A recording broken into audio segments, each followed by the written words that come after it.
Dhoni brother எல்லாம் ரெடிங்களா? ஓ அப்படியா?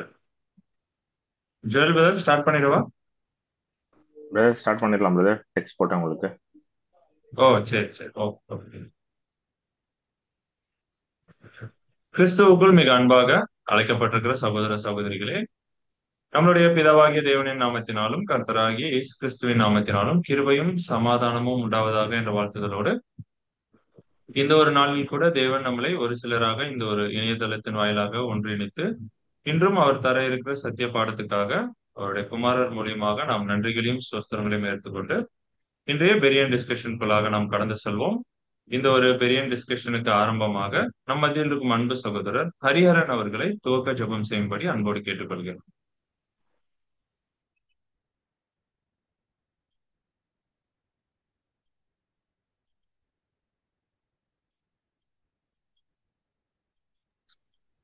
ஹரி பிரதர் இருக்கீங்களா?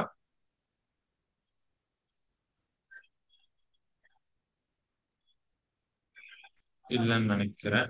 ஓகே, ஜான் பிரவீன் பிரதர், நீங்க ப்ரேயர் பண்றீங்களா?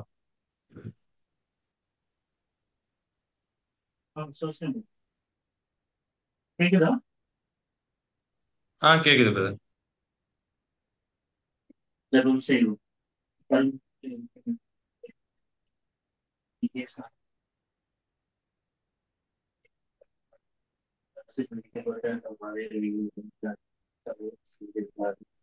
வாய்ஸ் ரொம்ப லோவா இருக்குது. வாய்ஸ் கேட்கல. கேக்குது. சாரி, இப்போ ஓகேவா? கேக்குது. இந்த ஆசீர்வதிக்கப்பட்ட இந்த மாலை வேளையிலே எங்கள் அனைவரையும் சகோதர சகோதரிகளாக இந்த ஜூம் வாயிலாக கூட்டி சேர்த்ததுக்கு உங்களுக்கு நன்றி தெரிவிக்கிறோம் தகப்பனே. இன்றும் கூட நாங்கள் கேட்க இருக்கும் இந்த பாடத்தை எங்களுக்கு நல்லபடியாக புரிய வைத்து அதன்படி நாங்கள் எங்கள் வாழ்க்கையில் நடக்க உமது கிருபை தருவாங்க. தூது கொடுக்க இருக்கும் உமது தாசனையும் ஆசீர்வதித்து தாமே வழி நடத்தும் இந்த மன்றாட்டுகளே எல்லாம் எங்கள் ராஜாவும் கிறிஸ்துவும் இயேசு கிறிஸ்துவின் இன்ப நாமத்தில் கெஞ்சி மன்றாடுகிறோம். ஜீவனுள்ள பிதாவே, ஆமென். Thank you brother. அன்பான சகோதர சகோதரிகளே, ஒரு தாழ்மையான வேண்டுகோள், எல்லாரும் உங்களுடைய வீடியோஸ் ஆன் பண்ணிட்டீங்கன்னா கொஞ்சம் நல்லா இருக்கும். ஸோ நம்ம பார்த்து கொஞ்சம் பேசலாம். அதே மாதிரி போன வாரம் நம்ம பார்த்தது யாராவது ஒருத்தர் வந்து ரொம்ப ஷார்ட்டா என்ன பண்ணுங்கன்னா கொஞ்சம் ரிவைஸ் பண்ணுங்க. அதுக்கப்புறம் அந்த விட்டு போன பகுதியில இருந்து நம்ம என்ன பண்ணலாம்னா ஆரம்பிக்கலாம். புதிதாக யாராவது நீங்க எக்ஸ்பிளைன் பண்ணீங்கன்னா கூட பெட்டரா இருக்கும். ஆமா, பண்ணவங்களே பண்ண வேணாம், புதுசா யாராவது ட்ரை பண்ணுங்க. எப்போதுமே ஒரு 2-3 சகோதரிகள் வந்து எக்ஸ்பிளைன் பண்றீங்க. பெரிய இந்த அது உதவிகரமா இருக்கு, மாற்றிக்கிறது இல்லை. பட் புதிதாக யாராவது ட்ரை பண்ணுங்க. தப்பா இருந்தாலும் பரவாயில்ல, ஞாபகம் இருக்காது சொல்லுங்க, ஒன்றும் பிரச்சனை இல்லை.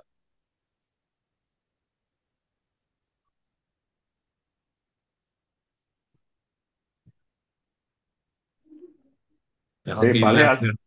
சரி பழைய ஆளுங்களே சொன்னாலும் ஓகே. சரி, எலிசபெத் ராணி சிஸ்டர் நீங்களே சொல்லுங்க. சோஸ்தான் பிரதர், நம்ம கேக்குதா பிரதர்? கேக்குதா? கேக்குது சிஸ்டர். அதாவது போன வாரம் நம்ம என்ன பார்த்தோம்னா, ஒப்புரவாகுதல் வந்து எங்க தொடங்குச்சு அப்படின்னு பார்த்தோம். அதாவது கல்வாரியில, அதாவது ஆண்டவராய் இயேசு கிறிஸ்துவோட மரணத்திலிருந்து அந்த அவர் வந்து சிலுவையில சிந்தின ரத்த அந்த பாட்டுல இருந்து தான் ஒப்புரவாகுதல் தொடங்குச்சு அப்படின்னு பார்த்தோம். அதாவது அப்பதான் அவர் வந்து ரத்தத்தை சிந்தி சமாதான காரணராகி மனுஷனுக்கும் தேவனுக்கும் ஒப்புரவாகுதல் அந்த ப்ராசஸ் தொடங்குது அப்படின்னு சொல்லி நம்ம பார்த்தோம். அதுக்கு வந்து சில வசனங்கள்லாம் பார்த்தோம். கொலோசியர் 1:20 22, 1 யோவான் 1:29 பார்த்தோம். அப்போ வந்து பிதாவாகிய தேவன் வந்து அவருடைய தெய்வீக நீதி, அதாவது சரி நிகர் சமான விலை ஈடுபலி கொடுத்த உடனே அந்த பாவம் நீங்கிடுச்சு. அப்பதான் இதுக்காக தான் தேவன் வந்து இத்தனை 1000 வருஷம் காத்திருந்தார் அப்படின்னு சொல்லி பார்த்தோம். அப்புறம் வந்து பூலோகத்திலையும் பரலோகத்திலையும், அதாவது இயேசு கிறிஸ்து வந்து மனுஷருக்கு யாருக்காக அவர் வந்து ஈடுபலி கொடுத்தார் அப்படின்னு சொல்லி பார்த்தோம். அவர் வந்து பூலோகத்துல வந்து மனுஷருக்கு மட்டும்தான் ஈடுபலி கொடுத்தாரு. ஏன்னா பூலோகத்துலதான் மனுக்குலம் தான் பாவத்துல விழுந்தது, பாவத்தின் சம்பளம் மரணம். ஆனா பரலோகத்துல வந்து அவங்களுக்கு மனுக்குலத்துக்கு மட்டும்தான் கொடுத்தாரு. ஆனா பரலோகத்துல வந்து தூதர்களையும் நம்ம பார்த்தோம், வெந்து போன தூதர்களும். ஆனா அவங்க வந்து சாகல. அதனால அந்த தேவதூதர்களும் என்ன பண்ணாங்கன்னா இயேசு கிறிஸ்துவையும் பூமியில் நடந்த விஷயங்கள் எல்லாம் பார்த்து தேவன் நீதி உள்ளவர், பாவம் செய்தால் தண்டனை தான் உண்டுன்னு என்று அனுபவமா பார்த்து திருந்துவார்கள்னு பார்த்தோம். இயேசுக்கு வந்து பூலோகத்தை மட்டுமல்ல பரலோகத்தையும் நியாய தீர்ப்பு கொடுத்து சீர்படுத்த வேலை இருக்குன்னு பார்த்தோம். இந்த ஒப்புரவாகுதல் ப்ராசஸ் எப்ப அடுத்தாப்புல என்ன பார்த்தோம்னா எப்ப முடியுது அப்படின்னு சொல்லி பார்த்தோம். அது வந்து 1000 வருட அரசாட்சி முடிந்து, வெள்ளாடு செம்மறியாடு முடிந்து, பிறகு லிட்டில் சீசன் எல்லாம் முடிந்து தேவனிடத்துல ராஜ்யத்தை ஒப்படைக்கிறாரு, அப்பதான் அப்படின்னு சொல்லி பார்த்தோம். அதுக்கப்புறம் என்ன பார்த்தோம்னா ஆண்டவராகிய இயேசு கிறிஸ்து மட்டும்தான் ரட்சகர் இல்ல. இந்த பாராகிராஃப்ல கொடுக்கப்பட்ட அனைத்து வசனங்களுமே காரணக்கர்த்தா வந்து ரட்சகர். அதுக்கெல்லாம் ரட்சகர் யாருன்னா பிதாவாகிய தேவன் தான். ஒப்புரவாகுதலின் ஆசிரியரும் பிதாவாகிய தேவன் தான் பார்த்தோம். பிதாவிற்கும் இயேசு கிறிஸ்துக்கும் உறவுக்கு என்ன தவறான புரிதல் இருக்குன்னு சொல்லி பார்த்தோம். தேவன் வந்து கோபமா இருக்கிறாரு, பழி வாங்குறாரு, இயேசு கிறிஸ்து ஈடுபலி கொடுத்து மீட்டாரு அப்படின்னு சொல்லி பார்த்தோம். அதுக்கப்புறம் என்ன பார்த்தோன்னா கிறிஸ்தவ மண்டலத்துல ஒரு வகுப்பார் வந்து யெகோவா தேவனை மட்டுமே வழிபடுறாங்க, சில வகுப்பார் வந்து இயேசு கிறிஸ்து வந்து வழிபடுறாங்க. ஆனா 2 பேருடைய உறவையும் புரிந்தவங்க வந்து பரிசுத்த வேதமானவர்கள் தான் அப்படின்னு சொல்லி பார்த்தோம். இந்த மாதிரி ஏன் இந்த மாதிரி அவங்களுக்கு பல திருத்துவம் போன்ற கொள்கையெல்லாம் வந்துச்சு அப்படின்னா அவங்களோட வந்து புறமத கோட்பாடுகளோட தாக்கம் வந்து அழிக்கும் கடவுள், காக்கும் கடவுள், கிரேக்க ரோம சாம்ராஜ்யங்கள் இந்த மாதிரி சிந்தனை தான் கிறிஸ்தவத்துக்குள்ளார வந்துச்சு. பாரம்பரிய கற்பனைகள், சபை கோட்பாடுகள் இந்த தவறான சிந்தைக்கு காரணமாயிடுச்சு. திருத்துவன்ற கான்செப்ட் வந்து கிறிஸ்தவ மண்டலத்துல வந்து புகுத்தப்பட்டுச்சு. தேவன் வந்து கோபமான கடவுள், கோபத்தை தணிக்கிறதுக்காக இயேசு கிறிஸ்து ஒரு சாந்தமான கடவுள் அப்படின்னு சொல்லிட்டு பிதா வந்து நீதி மட்டும்தான் செலுத்துவாரு, குமாரன் அன்பானவர் அப்படின்னு சொல்லிட்டு அப்படின்னு பார்த்தோம். அப்புறம் என்ன பார்த்தோம்னா இவரே தேவனா கிறிஸ்துவ கோட்பாட்டுல இருந்து என்ன சொல்றாங்கன்னா தேவனா இருந்தாரு, மனுக்குலத்தை தண்டிச்சாரு, அவரே இறங்கி வந்து பாவ மன்னிப்பு கொடுத்து கிறிஸ்துவா மாறிட்டாரு அப்படின்னு சொல்லி பார்த்தோம். பிதாவும் குமாரனும் ஒருவருக்கொருவர் எதிரானவர்கள் அல்ல என்ற விஷயத்த ப்ரூவ் பண்ற மாதிரி சில வசனங்கள் இருக்கு, அதை பார்த்தோம். நானும் பிதாவும் ஒன்றா இருக்கிறோம், என்னை கண்டவன் பிதா, இது போன்ற வசனங்கள்லாம் இருக்கு. ஒட்டுமொத்த உலகத்துக்காகவும் தன் ஒரே பேரான குமாரனையே பலியாக கொடுத்த தேவனின் அன்பு எவ்வளவு பெரிதுன்னு நாம் சிந்தித்து பார்க்கணும். அப்பா யாரு பிள்ளை யாருன்னு தெரியாததால் அப்பாவுடைய மகத்துவம் உலக ஜனங்களுக்கு தெரியல, நாம் இறக்க பெற்ற ஜனங்கள் என்று பார்த்து முடிச்சோம். தேங்க்யூ சிஸ்டர், உங்களுடைய எக்ஸ்பிளனேஷன்ஸ்க்கு மிகவும் நன்றி. அந்த போன வாரம் நம்ம பார்த்தோம் இல்லையா, ஸோ ஒப்புரவாகுதலின் ஆசிரியர் பிதாவாகிய தேவன் அப்படின்னு சொல்லிட்டு பார்த்தோம். அண்ட் அதே நேரத்துல இதுல என்னென்ன ஒரு மைண்ட் செட் இருக்கு இந்த கிறிஸ்டன்டம்ல அப்படிங்கறத கூட பார்த்தோம். நாம எந்த வகையில இதெல்லாம் படிக்கிறதுனால, இந்த வெளிச்சத்துல இருக்கிறதுனால நாம எந்த அளவுக்கு சத்தியத்தை கிளியரா புரிஞ்சுக்கிறோம் அப்படிங்கிறத கூட நம்ம போன வாரம் பார்த்தோம். இன்னும் கூட அந்த பேராகிராஃப்ல கடைசியில ஒரு 8-10 லைன் இருக்கு. ஸோ ஒரு பாவியினால் பாவத்துக்கு பிரயாசித்தம்னு சொல்லி ஸ்டார்ட் ஆகும். ஸோ அதுல இருந்து உள்ள பேராகிராஃப் மட்டும் இது வரைக்கும் வாசிக்காதவர்கள் யாராவது நீங்க வாசிங்க.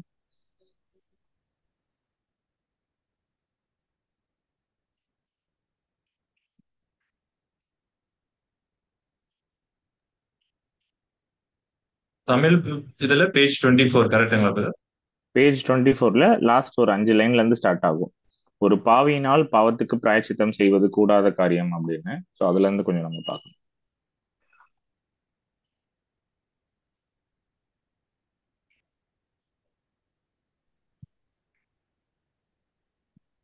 ரோஸ்லின் சிஸ்டர் வாசிங்க. சோத்ரம் பிரதர். சிஸ்டர், ஒரு பாவியாகிய மனுஷனை கொல்ல சித்திரவதை செய்ய வகை தேடிய வேளையில் பரலோக பக்கம் 24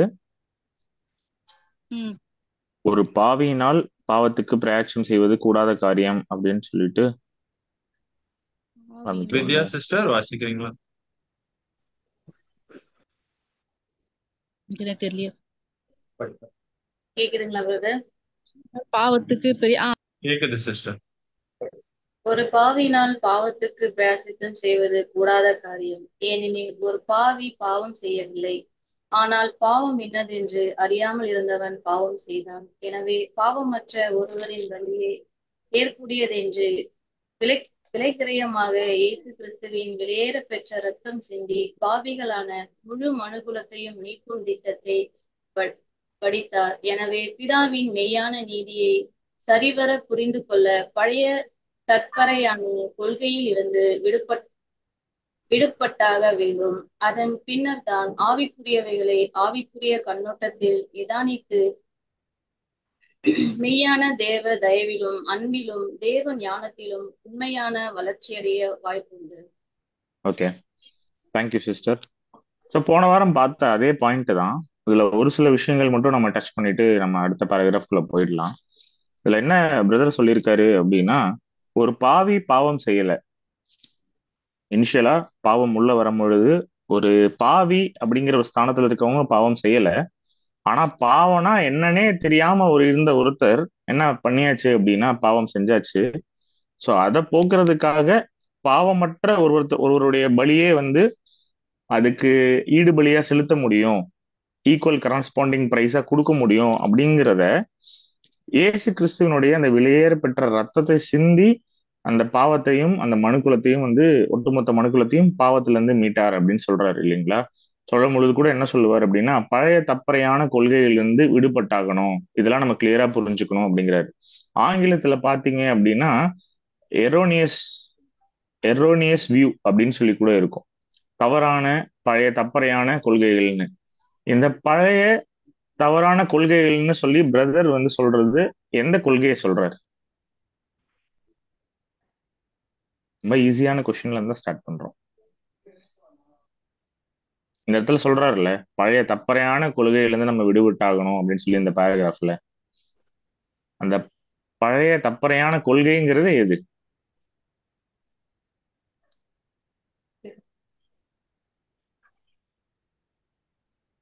யாராவது ட்ரை பண்றீங்களா? கரலின் சிஸ்டர் தெரிஞ்சு சொல்றேன். சொல்லுங்க அதாவது சிஸ்டர். இதுல அது என்னன்னா, அந்த காலத்துல பிதாவும் இயேசு கிறிஸ்து ஒண்ணுன்னு சொல்லிட்டு எல்லாம் சொல்லிட்டு இருந்தாங்க. டாக்டர்னு தப்பா தான் இருந்தது. அதே மாதிரி நரகம், ஆத்மா, இந்த மாதிரியான டாக்டர்ஸ் எல்லாம் தப்பாவே அவங்க புரிஞ்சுக்கிட்டது தப்பாவே இருந்ததுன்னு எனக்கு தெரிஞ்சது. ஓகே, வேற யாராவது? பிரேம் பிரதர், நான் ஸ்கிரீனை மினிமைஸ் பண்ணியிருக்கேன். ஸோ 6 ஸ்கிரீன் தான் என்னால பார்க்க முடியுது அந்த பிடிஎஃப் பாக்குறதுனால. ஸோ யாராவது ஹேண்ட் ரைஸ் பண்ணா நீங்க கொஞ்சம் சப்போர்ட் பண்ணுங்க எனக்கு சொல்றது. Okay okay. டெய்சி சிஸ்டர், அப்புறம் எலிசபெத் சிஸ்டர். ஓகே பிரதர், நானும் ட்ரை பண்றேன். அதாவது பிதாதான் தேவன் என்று சில பேர் சொல்றாங்க. சில பேர் இயேசு கிறிஸ்து தான் தேவன் சொல்றாங்க. சில பேர் ட்ரினிட்டி கான்செப்டும் சொல்றாங்க. இதுதான் தப்பறையான ஒரு கோட்பாடு. Okay, thank you sister. வேற யாராவது ஏதாவது பதில்கள் இருக்கா? இந்த பழைய தப்பறையான போதனைகள்னு இங்க சொல்றது. ஓகே, சிஸ்டர், அதுக்கப்புறம் அகஸ்டின். கேக்குதுங்களா அப்ப? கேக்குது சிஸ்டர். அதாவது பழைய தற்பறையான கொள்கையிலிருந்து விடுபட்டாக வேண்டும்னா, அதாவது பிதா அவங்க அத பத்தி அவங்க எடுத்துக்கவே மாட்டாங்க. அதாவது இயேசு கிறிஸ்து தான் அப்பா, அவர் மூலியமா தான் அவரு தான் அப்படின்னு சொல்லிட்டு இந்த பிதாவை பத்தி அவங்க எடுத்துக்காதபடி இயேசு கிறிஸ்து தான் எல்லாமே நமக்கு, அவர் மூலியமா தான் அப்படின்னு சொல்லுவாங்க கண்டி. பிதாவை அந்த இடத்துல வைக்க மாட்டாங்க. அவர் கோபமானவர். அதனாலதான் அந்த இஸ்ரவேல் ஜனங்க கூட அங்க நடந்து போகும்போது அவர் கோபமானவர்னு சொல்லிட்டு இயேசு கிறிஸ்து தான் அவங்களுக்கு முன்னால ஏன்னா அவர் அன்பானவர் அப்படின்னு சொல்லிட்டு ஒரு தவறான ஒரு கொள்கைய இந்த கிறிஸ்துவ மண்டலத்துல அது மாதிரி நினைக்கிறாங்க பிரதர். அருமையா சொன்னீங்க. அடுத்தது அகஸ்டின் பிரதர், வேற எதுவும் பாயிண்ட்ஸ் இருக்குங்களா அதுல? பிரதர் சிஸ்டர் சொன்னதே தான். அது கூட நம்ம கூட நரகம், ஆத்மா, இது மாதிரி இருக்கிறதெல்லாம் நம்ம புரிஞ்சுக்கணும். அதுல இருந்து வெளிப்பட்டு வரணும். அடிஷ்னலா வந்து பாத்தீங்கன்னா, இப்போ இஸ்ரேல் ஜனங்கள் வந்து பிதாவாகிய தேவன் யாருன்னு அறிஞ்சிருந்தாங்க, குமாரனாகிய இயேசு கிறிஸ்து யாருன்னு அவங்க ஏத்துக்கல. ஆனா இப்ப இருக்கிற உலக கிறிஸ்டியன்ஸ் வந்து ஆண்டவராகிய இயேசு கிறிஸ்து தான் எல்லாமே ஏத்துக்கிறாங்க, ஆனா பிதாவாகிய தேவனை ஏத்துக்கல. ஓகே இது நம்ம ஓகே கொஞ்சம் தெரிஞ்சுக்கணும் பிரதர். ஓகே. ஸோ நம்ம கொஞ்சம் ஃபாஸ்டா போயிடலாம். ஸோ எலிசபெத் சிஸ்டர் அவங்க கை தூக்கி இருக்காங்க. ஓகே. எலிசபெத் சிஸ்டர் வேற எதுவும் பாயிண்ட்ஸ் இருக்கா அடிஷ்னலா? பாரம்பரிய முறைன்னு சொல்லிட்டு அது ஒரு கொள்கை அப்ப இருந்தது. பாரம்பரியம் இல்லாத ஒரு கொள்கைன்னு ஒண்ணு இருந்தது. அதுதான் பழைய கொள்கையா இருக்குன்னு பார்த்தோம். ஓகே, லிங்க் பண்றாங்க சிஸ்டர் ஆல்ரெடி நம்ம படிச்சது எல்லாத்தையுமே. ஓகே, ஆக்சுவலி நீங்க சொல்ற பதில்கள் வந்து சரியான பதில்கள் தான். பட் இந்த பழைய தப்பறையான கொள்கைகள் வந்து விடுபடணும் அப்படிங்கும் பொழுது என்ன கிளியரா சொல்றாரு அப்படின்னா, பிதாவாகிய தேவனுக்கு எப்பொழுதுமே கோபமும் வெறுப்பும் கொண்டவர் அப்படிங்கிற மாதிரியான ஒரு பிம்பம் வந்து கட்டமைக்கப்படுது. பிதாவாகிய தேவனுடைய கேரக்டர்ஸை பத்தி பேசும் பொழுது அவர் எப்பொழுதுமே மனுஷங்களை வந்து பனிஷ் பண்றதுக்கு தான் வந்து பார்த்துட்டே இருக்காரு அப்படிங்கிற மாதிரியான ஒரு ஒரு பிம்பம் வந்து கட்டமைக்கப்படுது. ஆனா அதே நேரத்துல இயேசு கிறிஸ்து கிட்ட வரும்பொழுது என்ன ஆயிடுது அப்படின்னா, அவர் மிகவும் ஒரு கருணை உள்ளவர், நமக்காக மரித்தாரு, நமக்காக நம்ம அப்பாவோட கோபத்தை அவர் ஏத்துக்கிட்டு அப்பாவை அவர் வந்து சாந்தி பண்ணி அமைதி பண்ணாரு. இந்த மாதிரியான ஒரு மைண்ட் செட்ல இன்னைக்கு கிறிஸ்தவ மண்டலம் வந்து பிரயாணிச்சுட்டு இருக்கு. அப்படிங்கும் பொழுது இந்த ஒரு பார்வை, இந்த ஒரு காட்சியை தான் வந்து எப்படின்னா, இது தேவன் வந்து ஒரு ஒரு கோபமான ஒரு ஜட்ஜ் மாதிரியும், ஸோ நமக்காக ஒரு ஜஸ்ட் பரிந்து பேசக்கூடிய வேலையில வெறும் அன்பை மட்டும் காட்டுறதுல கிறிஸ்து இருக்கிற மாதிரியும் ஒரு எண்ணங்கள் வந்து உலாவிட்டு இருக்கு. ஸோ இதுதான் பிரதர் சொல்றாரு எரோனியஸ் வியூன்னு சொல்றாரு, தவறான ஒரு ஒரு காட்சிப்படுத்தக்கூடிய ஒரு விஷயம்னு சொல்லிட்டு. அதே நேரத்துல இது ஏன் தவறு அப்படின்னு சொல்றாருன்னா, இது டிஃபால்ட்டாவே தேவனுடைய இயல்புக்கு மிகவும் ஒரு எதிரான ஒரு கோட்பாடு. ஏன் எதிரானது அப்படின்னா, பிளான் ஃபுல்லா யாரோடது?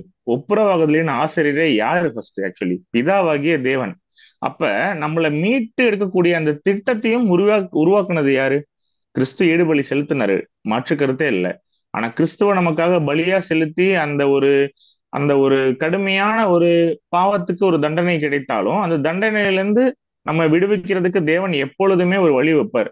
அப்படி இந்த ஒட்டுமொத்த மனுக்களமும் மாட்டும் பொழுது பாவத்துல அழகா அந்த திட்டத்துல இயேசு கிறிஸ்து ஒரு ரோல் ஆக்சுவலி ஒரு பார்ட் பண்றாரு. அப்படின்னா இது எப்படி இயேசு கிறிஸ்துவோட பிளான் மட்டுமா இருக்க முடியும்? சோ அதுதான் ஒப்புரவாகுதலின் ஆசிரியரே யாருதான் அப்படின்னா பிதாவாகிய தேவன் தான். அப்பாவோட திட்டம் இருக்கு இல்லையா, அந்த திட்டத்தை நிறைவேற்றுறதுக்கு பையன் வந்து ஒரு தன்னார்வமா செயல்படுறாரு இந்த ஒரு விஷயத்துல. அப்ப என்ன புரிஞ்சுக்கலாம்னா, அப்பா ரொம்ப மெஜஸ்டிக்கு, அப்பாவோட மைண்டை புரிஞ்சுக்கிட்டு அப்படியே அதை ஃபாலோ பண்ணக்கூடிய ஒரு பையன். சோ இதுதான் தேவனுக்கும் நம்முடைய இரட்சகராக இயேசு கிறிஸ்துவுக்கும் இருக்கக்கூடிய ஒரு தொடர்பு. அதாவது சொல்றாரு, இது எல்லாத்தையுமே ஆவிக்குரியவைகளை ஆவிக்குரிய கண்ணோட்டத்தில் நிதானித்து மெய்யான தேவ தயவிலும் அன்பிலும் தேவ ஞானத்திலும் உண்மையான வளர்ச்சி அடைய வாய்ப்புண்டு.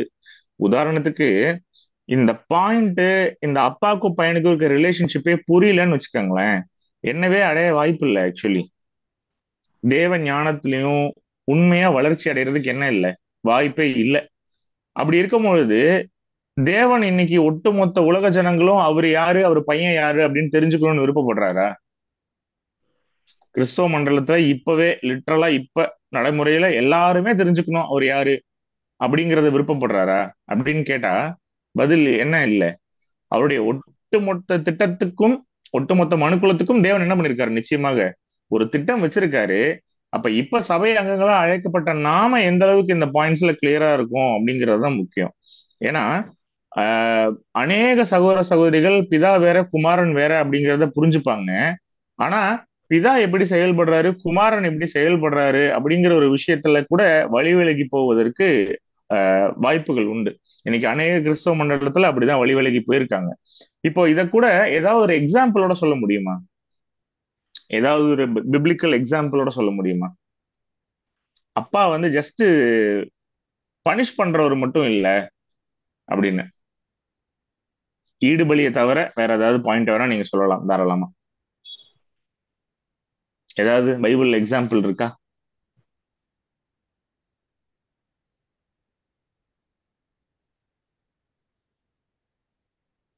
Dhoni brother and Augustine brother.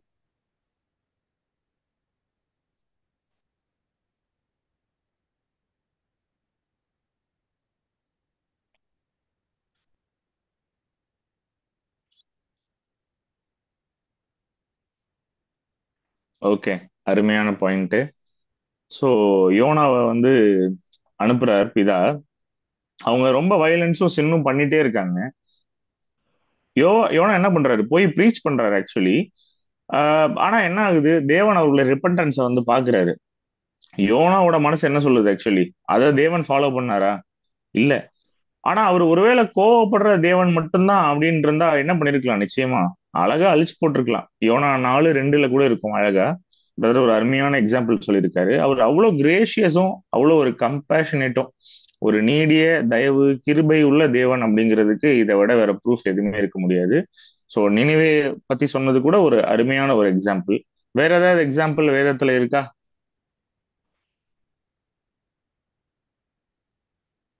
Brother, Eden தோட்டத்துல ஆதாம வந்து அனுப்பும் போது அவருடைய 4 குணலட்சங்கள் அங்க தெரியும் brother. ஓகே பிரதர், அடுத்த பேராக்குள்ளே அட்வான்ஸ் ஆகி போற மாதிரி எனக்கு ஒரு ஃபீல் ஆகுது. But correct. ஸோ தேவன் பத்தி சொல்லுங்க, ஏதாவது எக்ஸ்பிளனேஷன் இருக்கானா? இந்த பைபிளை கையில எடுத்து வச்சு பார்த்தாலும் என்ன இன்னும் புரியும், தேவன் யாருங்கிறது புரியும்.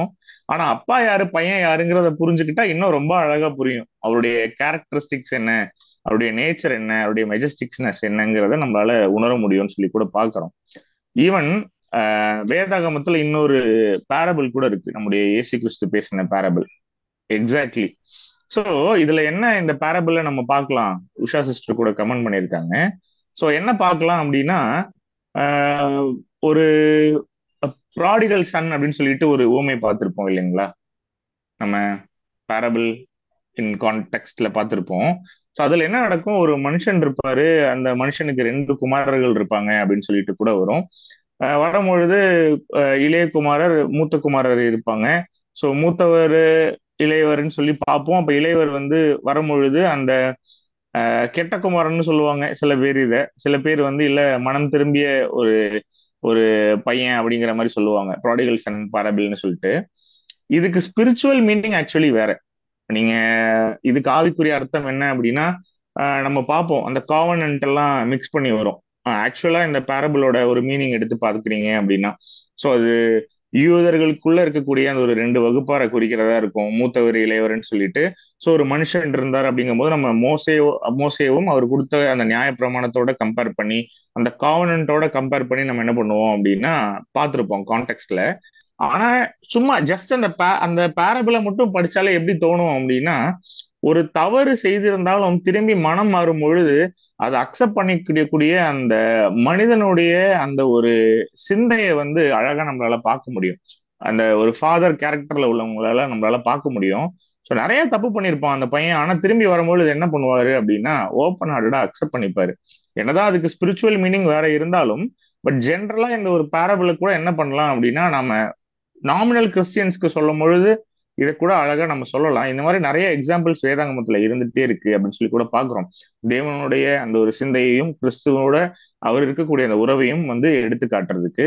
ஸோ நம்ம அடுத்தது செகண்ட் பேராக்குள்ள போயிடலாம், ஏன்னா இந்த பேரால நம்ம நிறைய டைம் ஸ்பெண்ட் பண்ணிட்டோம். அடுத்த பேராகிராஃப் யாராவது வாசிக்கலாமே,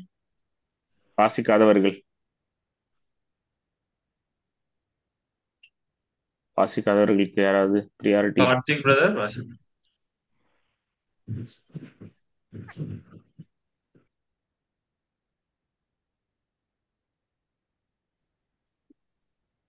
பரலோக பிதா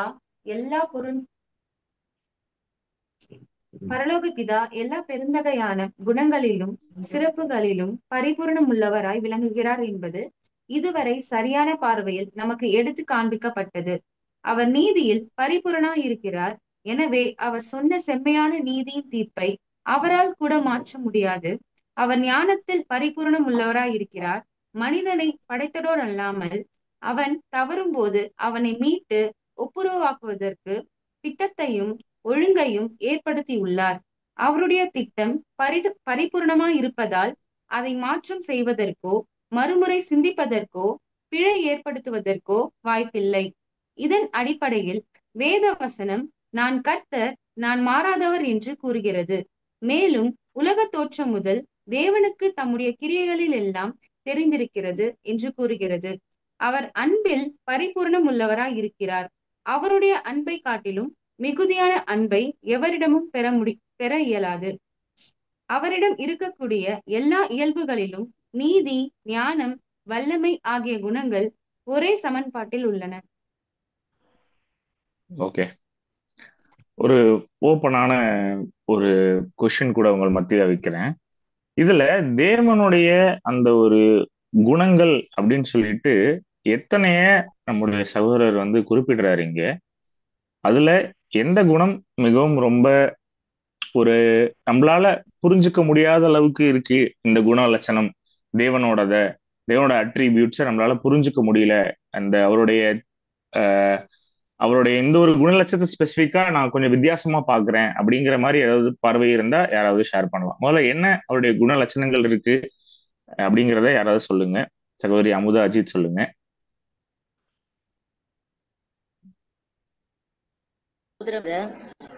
குணம் பாத்தீங்கன்னா அவர் நீதி, ஞானம், வல்லமை, அவர் எல்லா குணமும் ஒரே சமன்பாட்டுல இருக்கு.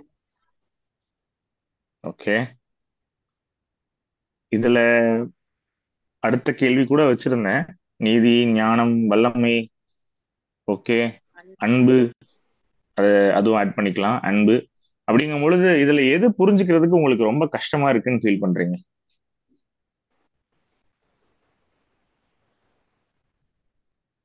அமுதா சிஸ்டர்.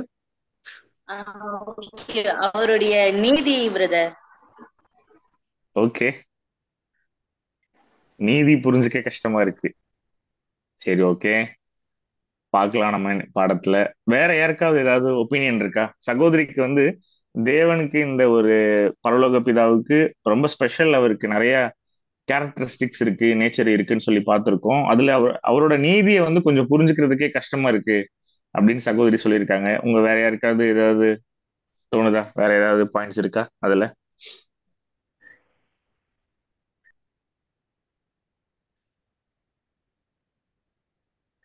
ஒரே அமைதியா இருக்கு. ஓ, டெய்ஸி சிஸ்டர். அவருடைய ஞானம் தான் கொஞ்சம் புரிய மாட்டேங்குது அவருக்கு. ஓகே, அவரு ஞானத்தை புரிஞ்சுக்கிற அளவுக்கு நமக்கு ஞானம் இல்லை இல்லைங்களா?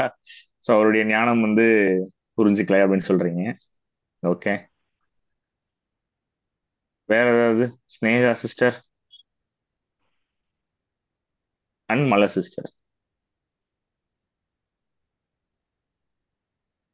எனக்கு 2 ஆட்ரிபியூட்ஸ் வந்துட்டு ரொம்ப ஆச்சரியமா இருக்கு, கஷ்டமா இல்ல, ரொம்ப ஆச்சரியமா இருக்கு. என்னன்னு சொல்லி ஓகே, பார்த்தா அவருடைய நீதியும் அவருடைய அன்பு. ஏன்னா பார்த்தோம்னா இப்போ அன்பு அப்படின்னு எடுத்துக்கிட்டோம்னா நம்ம எல்லாத்துக்கும் சமமா அன்பு காட்டணும் அப்படின்னு சொல்றோம். அது நம்மளே இப்ப வந்து பிராக்டிஸ் பண்ணிட்டு இருக்கக்கூடிய ஒரு விஷயம் தான். ஏன்னா இப்ப கூட நம்மள நிறைய பேரு அந்த அன்பை வந்து சரிசமமா எல்லாத்துக்கும் காட்டணுங்கிற அந்த விஷயத்துல வந்து ரொம்ப லேக் ஆகிறது தான்.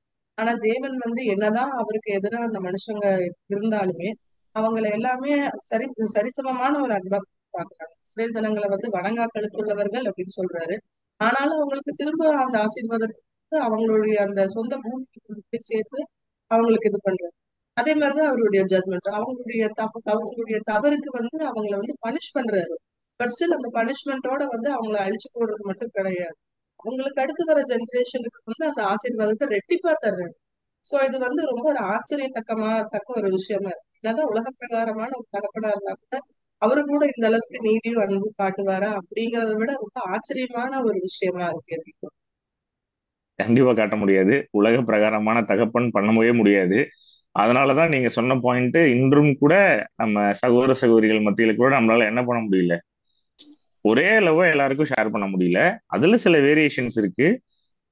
பட் அது கூட எப்படி இருக்கு அப்படிங்கறது கூட நம்ம நிறைய ஆர்டிகல்ஸ்ல பார்த்திருக்கோம். லவ் மேக்கிங் டிஃபரன்ஸ் இந்த மாதிரி ஆர்டிகல்ஸ்ல பார்த்திருக்கோம். ஏன் எல்லாத்துக்கும் ஒரே மாதிரியான அன்பை செலுத்த முடியல நம்மளால அப்படிங்கிறத கூட நம்ம பார்த்திருக்கோம். அதுக்கு சில ரீசன்ஸும் கூட பார்த்திருக்கோம். மலர் சிஸ்டர், உங்களுடைய ஒப்பீனியன்ஸ் கூட சொல்லுங்க, நம்ம அதுக்கப்புறம் பாயிண்ட்குள்ள போயிடலாம்.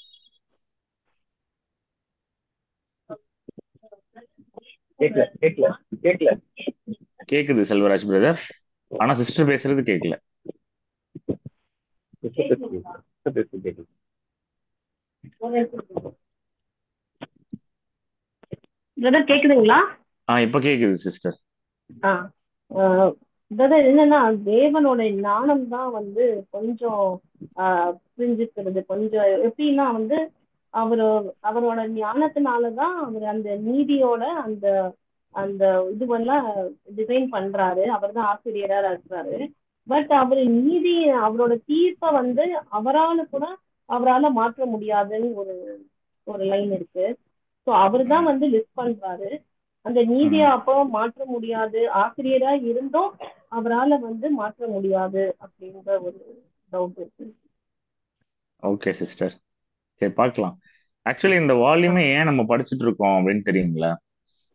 அப்பாவை பத்தி அதிகமா தெரிஞ்சுக்கணுங்கிறதுக்காக தான் படிச்சுட்டு இருக்கோம். நம்ம சொல்றோம்ல, எனக்கு அவருடைய நீதி வந்து எனக்கு கொஞ்சம் டிஃப்ரெண்டா இருக்கு, புரிஞ்சுக்கிறதுக்கு கஷ்டமா இருக்கு. ஒரு சில பேர் என்ன சொல்றோம், அவருடைய ஞானம் வந்து புரிஞ்சுக்கிறதுக்கு கஷ்டமா இருக்கு அப்படின்னு.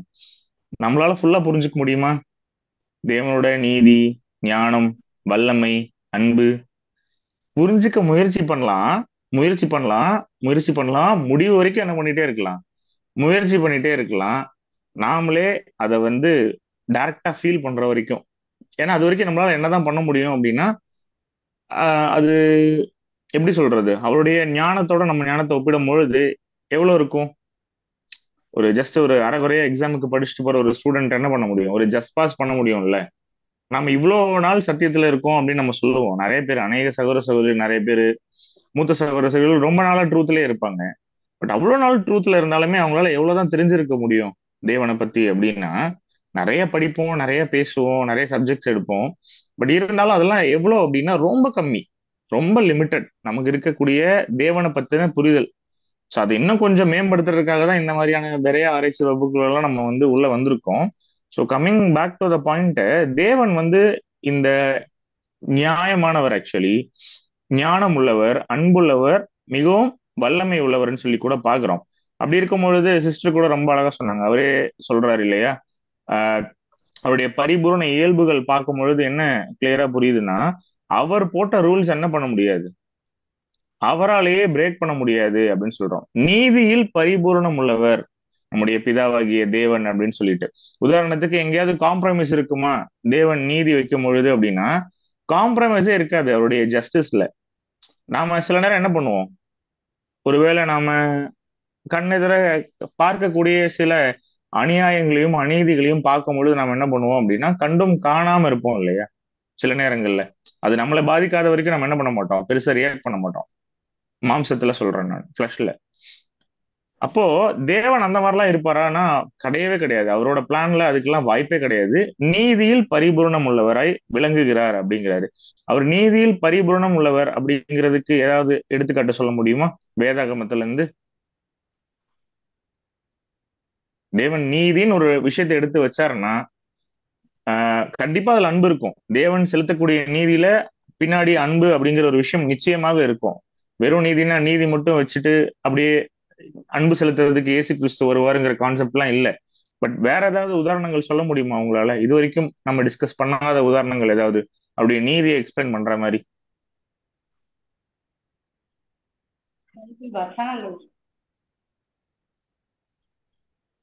கேக்கல எலிசபெத் சிஸ்டர், பைபிள் வசனம் சொல்றேன்.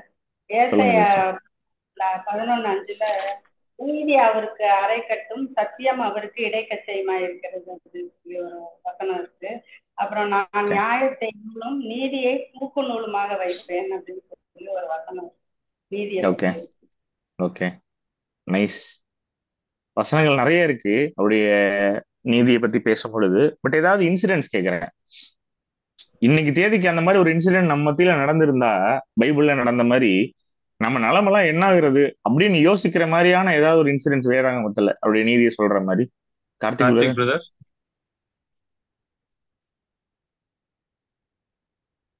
பிரதர், மோசேயோட இன்சிடென்ட் பார்க்கலாம் பிரதர். அவர் கண்மலை பேச சொல்லும் போது அடிச்சிடறாரு. ஓகே. ஆனா அப்போ உடனே அவருடைய நீதியை செலுத்தும் போது நீ அங்க போக முடியாது, அதுல பிரவேசிக்க முடியாது அப்படின்னு சொல்லிட்டு ஜட்ஜ்மெண்ட் கொடுத்தாரு. ஓகே, அருமையான எக்ஸாம்பிள் ஆக்சுவலி. ஸோ ரொம்ப நல்லா அழகா தேவன் எடுத்து பயன்படுத்திட்டே வராரு. நாம ஒருவேளை தேவனோட பிளேஸ்ல இருந்தா என்ன பண்ணிருப்போம்? மோசேக்கு என்ன பதில் சொல்லியிருப்போம் நம்ம? சார் எவ்வளோ கஷ்டம், அவ்வளோ ஜனங்களை வழி நடத்துறது. ஆனாலும் சின்ன மிஸ்டேக் தானே, அதுக்கு போய் அவரை கானானுக்குள்ள அலோவ் பண்ணாம ஸ்டாப் பண்ணணுமா வழியிலேயே அப்படின்னு கேட்டீங்கன்னா, ஒருவேளை நாம தேவனா இருக்கோம் அப்படின்னா நாம என்ன பண்ணிருப்போம் அப்படின்னா அந்த இடத்துல கொஞ்சம் ஒரு லீனியன்சி காட்டியிருப்போம்ல. அதான் நமக்கும் தேவனுக்கும் உள்ள ஒரு விஷயம். தேவன் நீதியா செயல்படுவார், அவருடைய திட்டத்துல வேற மாற்று கருத்தே இல்லை அப்படிங்கும் பொழுது அதுக்கு இது ஒரு எக்ஸாம்பிளா சொல்லலாம். இன்னொரு உதாரணம் என்ன சொல்லலாம் அப்படின்னா கூட Sneha sister, sister, Sonia sister. ஸ்தோத்திரம் brother. சிலுவையில அறைய வச்சதுக்கு அவருடைய ரத்தத்தை கேட்கல சிஸ்டர், கேட்கல இயேசு கிறிஸ்து கேக்குதா? ஒரு நிமிஷம் பிரதர், அம்மா தான் சொல்றாங்க, ஒரே நிமிஷம். கேக்குதுங்களா? கேக்குது. ஸ்தோத்திரம் brother. சோதரம் சிஸ்டர் சொல்லுங்க. இயேசு கிறிஸ்துவ சிலுவையில அறையும்படி செஞ்சதுக்கு அவருடைய நீதியாத்தை. ஓகே, கரெக்டான பாயிண்ட். வேற வேற எதுவும்? David and Bathsheba, Usha sister comment பண்ணியிருக்காங்க. கரெக்டான விஷயங்கள். தேவன் ஜட்ஜ்மெண்ட் கொடுப்பாரு, மன்னிச்சிருவாரு. பட் இருந்தாலும் அவர் செய்த அந்த ஒரு தவறுக்கு பிராயச்சித்தமாக என்ன ஆகும் அப்படின்னா அவருடைய குமாரனுடைய மரணமா இருக்கட்டும், அந்த பனிஷ்மெண்ட் அப்படிங்கிறது என்ன ஆகும் அப்படின்னா நிச்சயமா வரும் அப்படிங்கிறதுல மாற்று கருத்து இல்லை. ஸோ நீதி, அவரு சாக்ரிஃபைஸே பண்ணாம ரொம்ப அழகா அவருடைய நீதியை வேதாகமத்தில் எடுத்து காட்டியிருக்காரு. சோனியா சிஸ்டர், வேற ஏதாவது எக்ஸாம்பிள்ஸ் இருந்தா? பிரதர், இது இன்னொரு எக்ஸாம்பிள் நம்ம இந்த Nadab and Abihu sons of Aaron, அவங்கள பார்த்தீங்கன்னா அந்த அக்னி யூஸ் பண்ணதால தேவன் அங்க ஒரு பனிஷ்மெண்ட் கொடுப்பாரு. சோதோம் அண்ட் குமோரா கூட லோத்தை ஒரு என்னதான் இருந்தாலும் அந்த இடத்த அடைச்சாலுமே அங்க அவர் அன்பை காமிச்சு அந்த குடும்பத்தை மட்டுமே அவரு அங்க ஹெல்ப் பண்ணி கூட்டிட்டு வந்துருவாரு. ஓகே, ஸோ அது ஒரு எக்ஸாம்பிள். ஓகே, அருமையான எக்ஸாம்பிள்ஸ் நிறைய இருக்கு, நம்ம சொல்லிட்டே போலாம். பட் இருந்தாலும் நான் ஷார்ட்டா இந்த பாயிண்ட் இப்போதைக்கு கன்க்ளூட் பண்றேன். நேரத்தை கருத்தில் கொண்டு நான் எடுத்து வச்சிருந்த உதாரணம் சோதம் குமாரா தான். அந்த சகோதரி அழகா அட்ரஸ் பண்ணாங்க அந்த ஒரு பாயிண்ட் கூட. இன்னும் முக்கியமான இன்னொரு பாயிண்ட் கூட பார்க்கணும் அப்படின்னா, ஸ்டார்டிங்ல ஜலப்பிரளயம் அப்படிங்கிற ஒரு விஷயம் வந்தது. நம்ம எல்லாத்துக்கும் தெரியும் இல்லைங்களா? தேவனுடைய திட்டத்துல எந்த அளவுக்கு ஒரு முக்கியமான ரோல் ஏஞ்சல்ஸ் கிட்ட இருந்தது, தூதர்கள் கிட்ட இருந்தது அப்படின்னா அவங்களுடைய வல்லமை கண்டிப்பா மிகவும் பெரியதுதான் இல்லைங்களா? அப்படி இருக்கும் பொழுது அவருடைய திட்டத்துல ஏதோ ஒரு விஷயம் சரியா போகல அப்படிங்கிறத தேவன் பார்க்கும் பொழுது தேவன் என்ன பண்ணி இருந்திருக்கலாம்? ஜஸ்ட் தூதர்களை மட்டும் ஸ்டாப் பண்ணி அழிச்சிருந்து இருக்கலாம் இல்லையா? ஆனா என்ன பண்றாரு? அவர்களோட இசைந்திருந்தவர்களையும் என்ன பண்றாரு? அழிக்கிறாரு. அந்த இடத்துல எப்படி அழிக்கிறாரு அப்படின்னா, தேவன் அவருடைய நீதியை எடுத்து கொடுக்கும் பொழுது கூட ஒரு வார்னிங் கொடுக்குறாரு நோவா மூலமாக. ஜனங்கள் அந்த டைம்ல பாவம் பெருகுது, ரொம்ப ரொம்ப ஒரு மோசமான சூழ்நிலைன்னு சொன்னா கூட தேவன் என்ன பண்றாரு? அப்படியே அழிக்கிறது இல்லை, அப்ரப்டா எதுவும் வார்னிங்லாம் கொடுக்காம. ஸோ ஒரு கட்டத்துக்கு மேல அவருடைய பிளானை மீறி துணிகரமாக அநேக விஷயங்கள் கைவிட்டு போகும்பொழுது தேவன் எண்ணிக்கையெல்லாம் பாக்குறதே கிடையாது என்னைக்குமே. அவருடைய நீதி எடுத்து வைக்கும் பொழுது நம்ம யோசிப்போம்ல, சரி இவ்வளவு பேர் சாகடிக்கணுமா அப்படின்னா, சோதோம் குமோரால பட்டணத்துல அந்த தவறுகள் அந்த பாவங்கள் அந்த உச்சத்துல இருக்கும் பொழுது தேவன் என்னதான் பண்றாரு? காம்ப்ரமைஸே இல்லை. அது ஒரு பட்டணமா இருந்தாலும் சரி, இல்ல ஜலப்பிரளயம் எடுத்துக்கோங்க, நோவாவுடைய பேழையில அவருடைய ஃபேமிலி காக்கப்படுது. அப்போ எந்த அளவுக்கு அவருடைய நீதியில ஒரு பரிபூரணமா இருக்காரு அப்படிங்கிறதுக்கு இதெல்லாமே உதாரணங்கள். ஞானத்தில் பரிபூரணம் உள்ளவர் அப்படிங்கும் பொழுது கூட நம்மளால மற்ற பாயிண்ட் எல்லாம் புரிஞ்சுக்க முடியும். ஞானம் அப்படின்னு வரும்பொழுது அவருடைய திட்டத்துல என்னைக்குமே தோல்வி அடையவே வாய்ப்பு இல்லை அப்படிங்கிறது தான் பிரதர் எழுதியிருக்காரு. இதை யாராவது எக்ஸ்பிளைன் பண்ண முடியுமா? சிம்பிளா, சின்னதா. தேவன் ஒரு பிளான் போட்டாரு அப்படின்னா அவருடைய ஞானம் மிகவும் பெரியது. தேவன் அவருடைய ஞானத்துல ஒரு பிளானை போட்டுட்டாரு அப்படின்னா அந்த பிளான் ஃபெயில் ஆகுறதுக்கு சான்ஸே இல்லை அப்படிங்கிறத கூட பிரதர் எழுதியிருக்காரு. இதுக்கு ஏதாவது எக்ஸாம்பிள் சொல்ல முடியுமா யாராவது? Brother Karthik brother. பிரதர், அவர் அனந்த ஞானம் உள்ளவர்னால அவருடைய எண்ட் பாயிண்ட் அவருக்கு தெரியும், அந்த திட்டத்தினுடைய முடிவு என்ன. அதனால அவருக்கு அந்த ஒரு ஓகே, ஹெசிடேட் அவருக்கு இருக்காரு. பாஸ்ட், ப்ரெசன்ட், ஃபியூச்சர் எல்லாமே அவருக்கு தெரியும். நிறைய வசனங்கள் இருக்கு. ஸோ ஏசாயால கூட இருக்கும், எனது எண்ணங்கள் உங்களுடைய எண்ணம் போல இல்லை அப்படிங்கிறது. அவருடைய ஞானத்தினுடைய ஆழம் ரொம்ப அதிகம். ஸோ இது மாதிரி நிறைய வசனங்கள் சொல்லிட்டே போலாம். பட் வேற ஏதாவது பாயிண்ட்ஸ் இருக்கா சிஸ்டர்ஸ்?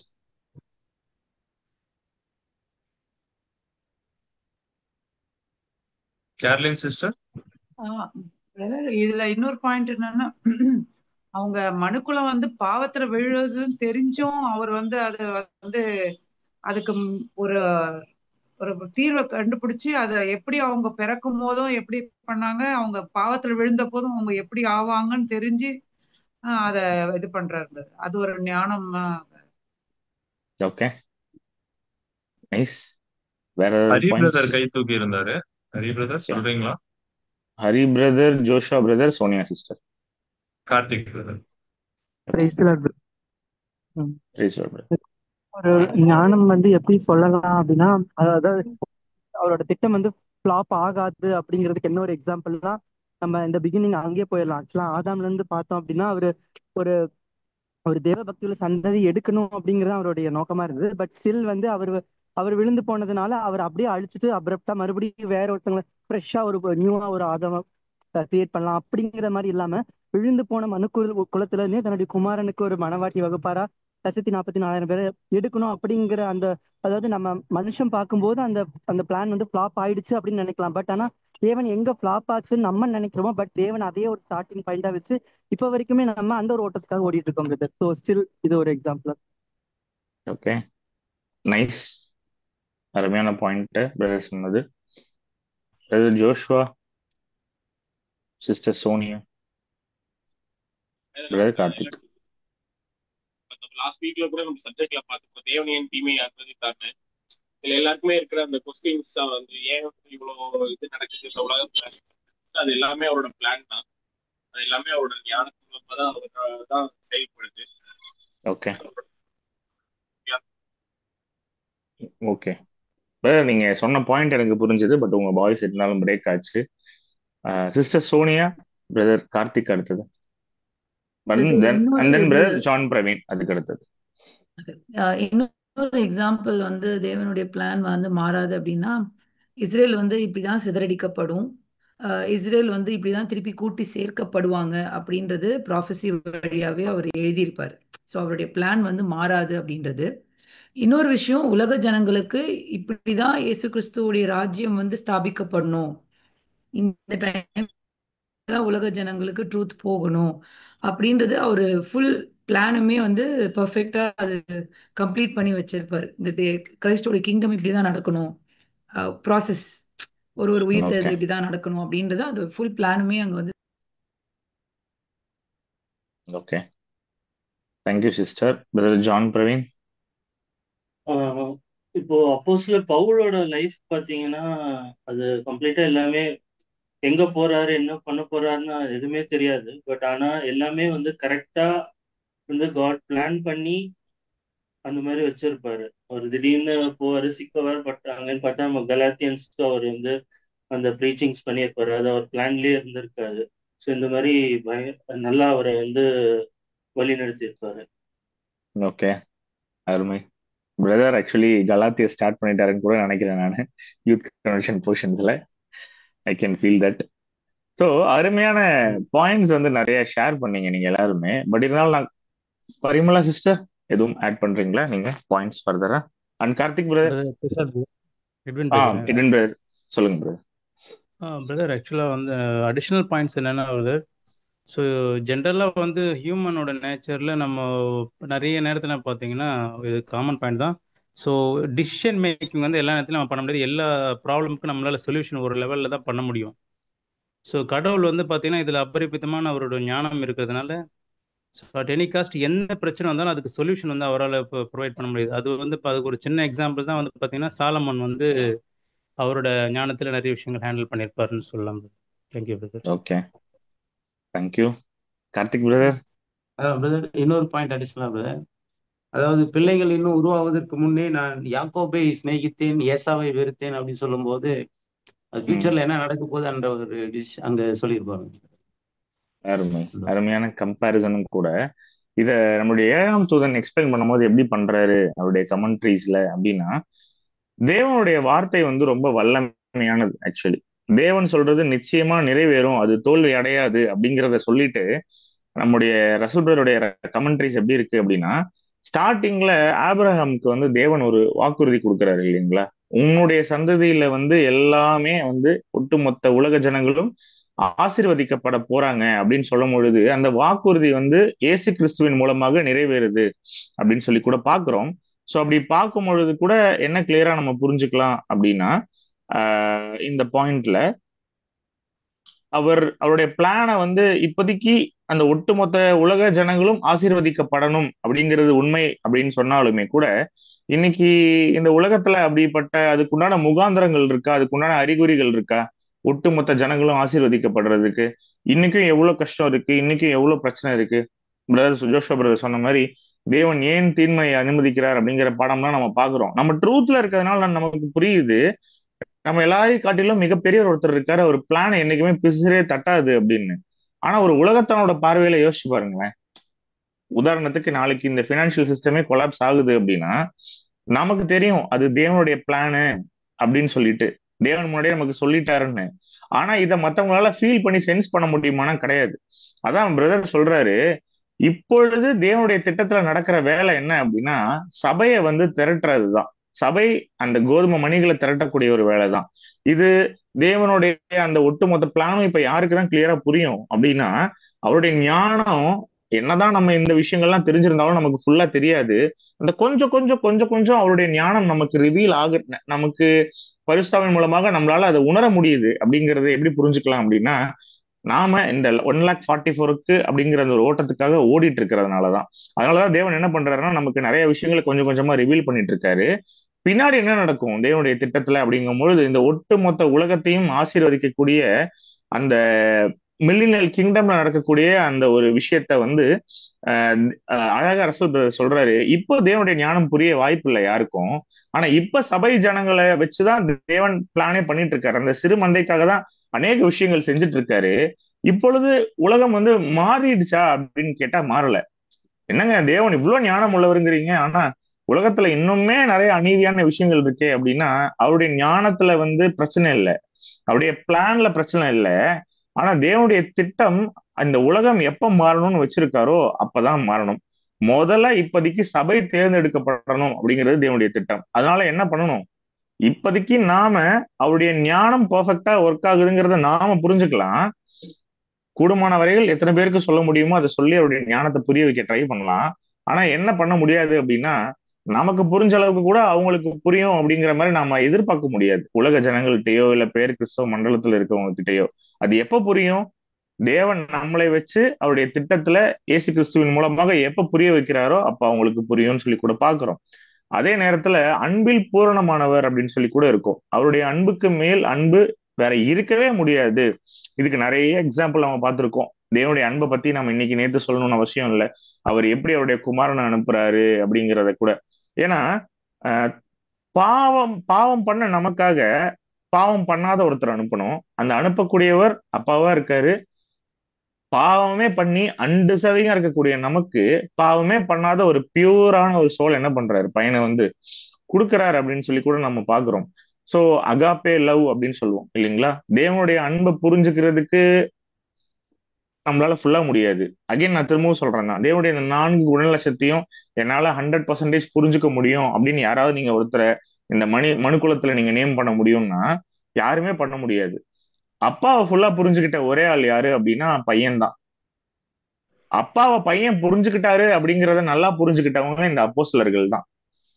சோ அப்போஸ்தலர்கள் என்ன புரிஞ்சுக்கிட்டாங்கன்றத இன்னைக்கு நாம புரிஞ்சுக்கிட்டாலே நம்ம என்ன ஆயிடலாம் அப்படின்னா சபையாயிடலாம் அப்படின்னு சொல்லி கூட பாக்குறோம். அந்த எந்த ஒரு எதிர்பார்ப்பும் இல்லாத ஒரு அகாப்பே அன்பு நம்ம அநேக பாடங்கள்ல பார்த்திருக்கோம். அன்புக்குரிய சகோதர சகோதரிகளே, வல்லமையில் பரிபூர்ணமானவர் அப்படின்னு சொல்லி கூட சொல்றோம் இல்லையா. வல்லமையில் பரிபூர்ணமானவர் அப்படின்னா அவருடைய மைட்டினஸ், அவருடைய மெஜஸ்டிக்னஸ்க்கு ஒரு அளவே இல்லை. அவருடைய திட்டம் மாறாதுன்னு சொல்லி கூட பாக்குறோம். அவருக்கு பாஸ்ட் பிரசன்ட் ஃபியூச்சர் எல்லாமே தெரியும்னு பாக்குறோம். அவருடைய பிளான் தோத்து போகாது அப்படின்னு சொல்லி கூட பாக்குறோம்.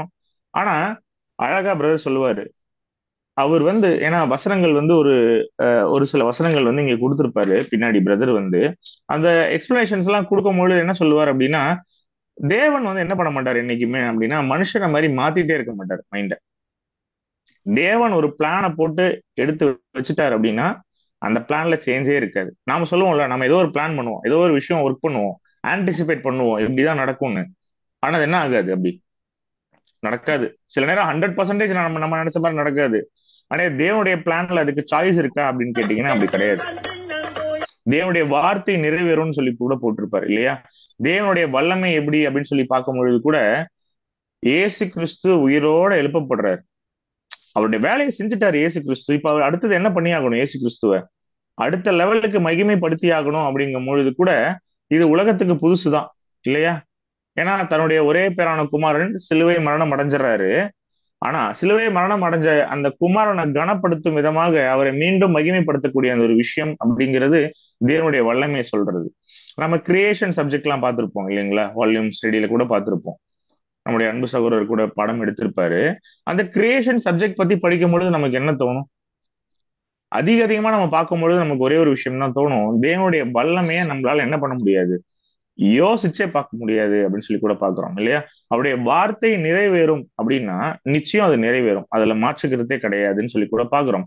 சோ இந்த ஒரு பாயிண்ட் தான் நம்ம பார்த்தோம். இன்னும் ஷார்ட்டா அடுத்த பேராகிராஃப் மட்டும் படிங்க, ஒரு 2 minutesல முடிச்சிடலாம். ஏன்னா இதே பாயிண்ட் தான் அதுலயும் ரிப்பீட் பண்ணியிருக்காரு நம்முடைய அன்பு சகோதரர். அதோட நம்ம இந்த பேராகிராஃபோட நம்ம முடிக்கலாம். யாரோ ஒருத்தர் வாசிக்கலாம்.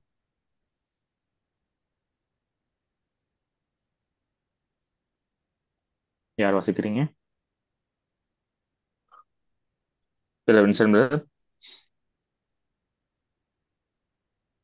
பிரதர். ஓகே. அவருடைய தெய்வீக ஞானத்தில் எந்த பாவங்களிடத்தில் இரக்கம் காட்ட வேண்டுமோ அவர்களிடத்தில் இரக்கத்தை காண்பிக்கிறார். குறைவானவர்களுக்கு குறைவை நிறைவாக்கி குறைவையும் நிறைவையும் சமம் செய்கிறார். வல்லமையில் அவர் பரிபூர்ணமாய் இருக்கிறார். வல்லமையினாலே மற்ற எல்லா நோக்கங்கள், திட்டங்கள், நியாயம், ஒழுங்கு, கிராமப்படி அவர் ஆதியில் விரும்பிய ஒவ்வொன்றையும் செய்து முடிக்கும் ஆற்றலுடையவராய் இருக்கிறார். எனவேதான் அவர் வாயிலிருந்து புறப்படும் வசனமும் இருக்கும். இது வெறுமையாய் என்னிடத்திற்கு திரும்பாமல் அது நான் விரும்புகிறதை செய்து நான் அதை அனுப்பிய காரியமாகும்படி வாய்க்கும் என்கிறார். வசனங்கள் கொடுத்திருக்கிறது எஸ்ஐயா 55:11, மல்கியா 3:6, அப்போஸ்தலர் 15:18. ஓகே, நம்ம டைரக்டா பாயிண்ட் குள்ள போயிடலாம்.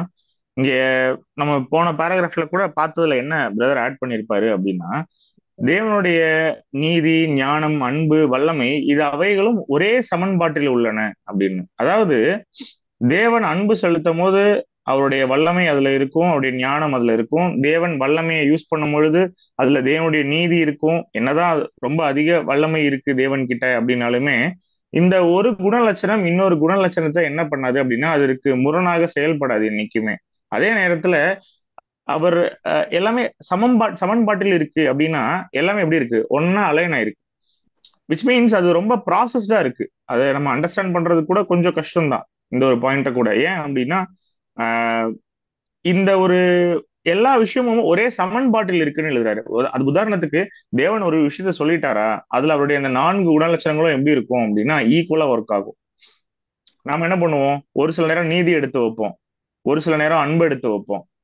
நீதி பேசும்போது நீதி மட்டும் தான் பேசுவோம், அது பின்னாடி அன்பு இருக்காது. அன்பை பத்தி பேசும்போது அன்பு மட்டும் தான் பேசுவோம், அதுல என்ன பண்ண மாட்டோம் அப்படின்னா நம்முடைய ஞானமே இருக்காது. சில நேரம் நீதி எடுத்து வைக்கும்போது என்ன பண்ணிடுவோம், ஞானமா யோசிக்க மாட்டோம், நீதியை வச்சு யாரோ ஒருத்தரை கண்டம் பண்ணிட்டு போயிட்டே இருப்போம்.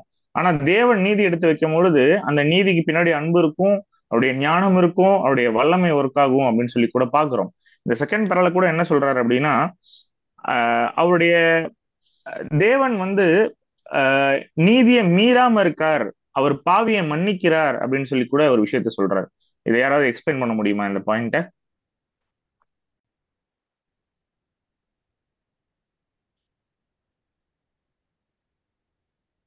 கொஞ்சம் ரிப்பீட் பண்றீங்களா?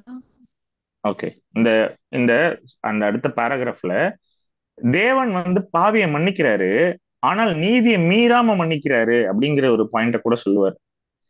ஸோ அதை யாராவது எக்ஸ்பிளைன் பண்றீங்களா அப்படின்னு கேட்டேன்.